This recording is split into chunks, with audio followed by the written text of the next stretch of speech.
আসসালামু আলাইকুম friends, Subhash canvas চ্যানেলের পক্ষ থেকে সবাইকে জানাচ্ছি শুভেচ্ছা ও অভিনন্দন। আজকে আমি আমার আফসান গ্রিজেল এবং হোয়াইট গ্রিজেল দুটাকে পেয়ার দিয়ে দিলাম।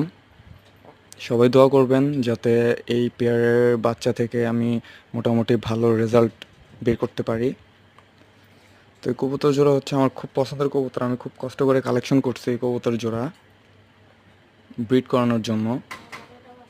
এখনও ওদের দশক ঝরে নাই, নতুন বাচ্চা, ঠিক আছে? তো ফ্রেন্ডস, আপনারা সবাই দয়া করে কমেন্ট করে আমাকে জানাবেন যে এই মুহূর্তে 6 পরের মাদি এবং 7 পরের নর জোড়া দেওয়াটা কি আমার ঠিক হয়েছে কি না। তো সবাই আমার চ্যানেলকে লাইক, কমেন্ট, সাবস্ক্রাইব এবং বেল আইকন চাপ দিয়ে পাশে থাকবেন।